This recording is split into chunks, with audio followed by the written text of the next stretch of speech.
पहले आपको सर्कल्स में दोनों थ्योरम्स हैं वो बिल्कुल बाय हार्ट लर्न होनी चाहिए, क्लियर होना चाहिए आपको कंसेप्ट एकदम, और आपके सारे स्टेप्स एज इट इज़ आपको लर्न करने हैं, समझने हैं। कई बार समझाया जा चुका है, आप उसे दोबारा समझिए और बिल्कुल एज इट इज़ आपके पास प्रूफ ये अगर आता है पेपर में तो आपको बिल्कुल टू द पॉइंट करके ऐसे ही लिखना है। ऐसे ये सेकंड थ्योरम है कि बाह्य बिंदु से खींची गई स्पर्शिकाओं की लंबाइयाँ समान होती हैं, है ना। कॉन्ग्रुएंट ट्रायंगल्स प्रूव कर देते हैं हम इसमें, बिल्कुल आपको थॉरोली लर्न करनी है। फिर नेक्स्ट क्वेश्चन है, वृत्त के किसी व्यास के सिरों पर खींची गई स्पर्शरेखाएं समांतर होती हैं। अगर डायमीटर के एंड पे हम इसकी टेंजेंट्स ड्रॉ करते हैं तो हमें प्रूव करना है कि ये दोनों पैरेलल हैं आपस में। तो क्या करते हैं बेटा, आप गिवन में लिख देंगे इस सर्कल विद सेंटर ओ, और इसका भी नाम लिख सकते हैं हम, ए बी, कुछ भी इसका नाम लिख दीजिए। ए बी एक इसका डायमीटर है, और एंगल 1 और 2 इसके हमने नाम दे दिए। एंगल 1 कितने का होता है, 90 डिग्री। ये सारा काम आप प्रूफ में लिख देंगे। और एंगल 2 कितना है, ये भी 90 डिग्री का है। क्यों, रीज़न क्या है, क्योंकि त्रिज्या और स्पर्शरेखा आपस में लंब होती हैं। ठीक है, अब अगर इन दोनों को ऐड कर दिया जाए, एंगल 1 + 2 वो कितना बन जाएगा, 180। और अगर एक ही तरफ के अंतःकोण 180 के हो जाते हैं, then the lines are parallel. बस इतना सा प्रूफ है इसका क्वेश्चन का। इम्पॉर्टेंट क्वेश्चन है, 2 नंबर में, कई सैम्पल पेपर में आपको पता है आ चुका है। फिर इस तरीके के क्वेश्चन आते हैं हमारे पास, जबकि हमें ये सर्कल के बाहर एक क्वाड्रिलेटरल दिया गया है और हमें प्रूफ करना है SP + RQ = PQ + RS। Very important question. पहले हम देख लेते हैं आउटर पॉइंट से कौन कौन से टेंजेंट्स बन रहे हैं। यहाँ पे भी जो टेंजेंट्स का मीटिंग पॉइंट है इनके भी आप नाम लिख देंगे।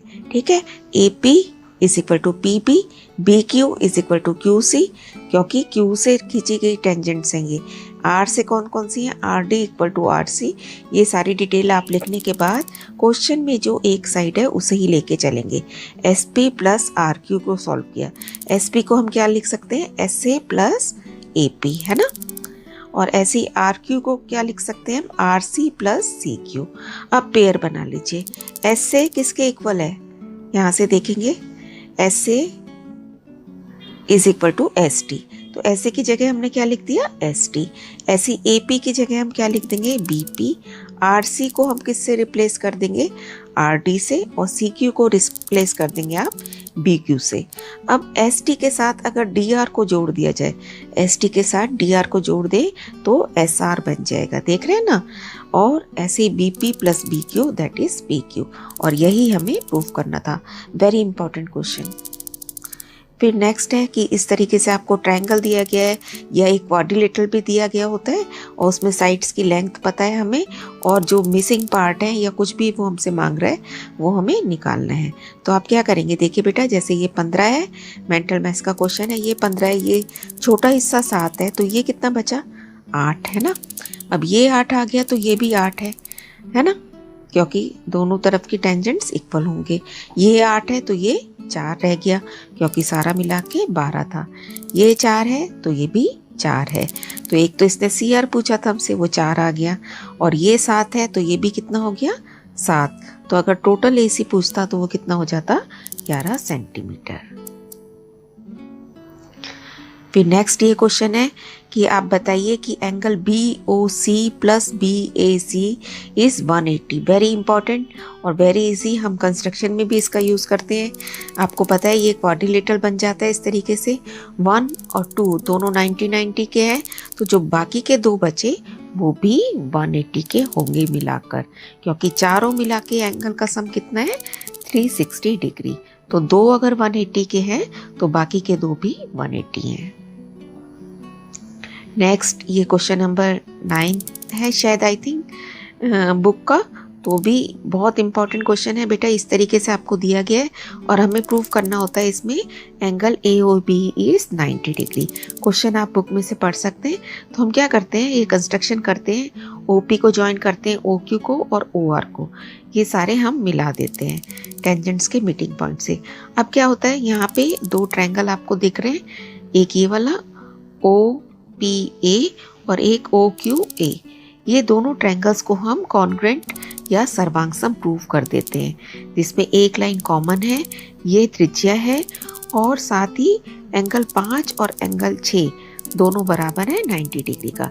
इससे पहले आप सारे एंगल्स के नंबर डाल देंगे जिससे कि हमारा टाइम भी बचे और गलती भी ना हो। दोनों ट्रायंगल्स आप सर्वांगसम प्रूव कर देंगे। देयरफॉर आप लिखेंगे angle 1 is equal to angle 2। जब भी नंबर डालेंगे एंगल का साइन जरूर लगाना है, ठीक है। तो इन दोनों ट्रायंगल से हमने क्या प्रूव कर दिया, angle 1 + 2 is angle 1 is equal to angle 2। इसी तरीके से हम क्या प्रूव कर सकते हैं, एंगल 3 इक्वल टू एंगल 4। तो अब इन चारों को अगर जमा कर दें तो कितना होता है, लीनियर पेयर बन रहा है, रैखिक युग्म 180 डिग्री का है। तो अगर इसके ये और ये 1 की जगह हम क्या लिख देंगे 2 और ऐसी 4 की जगह भी क्या लिख दिया 3। तो अब देखिए 2 टाइम्स एंगल 2 बन गया और 2 टाइम्स एंगल 3 बन गया इक्वल टू 180। 2 कॉमन निकाल देंगे और 180 को 2 से भाग कर देंगे, आंसर आ जाएगा 90 डिग्री। पहले भी समझ चुके हैं आप इस क्वेश्चन को, बेटा दोबारा समझिए और बिल्कुल अच्छे से रेडी कीजिए इस क्वेश्चन को। तो यही था इस क्वेश्चन में, और बाकी इस चैप्टर में बाकी जितने भी बुक में आपको इस एक्सरसाइज के क्वेश्चन है, हर क्वेश्चन इम्पॉर्टेंट है और ईजी भी है। तो आपको बिल्कुल एक नंबर भी कट नहीं करवाना है इस चैप्टर में से।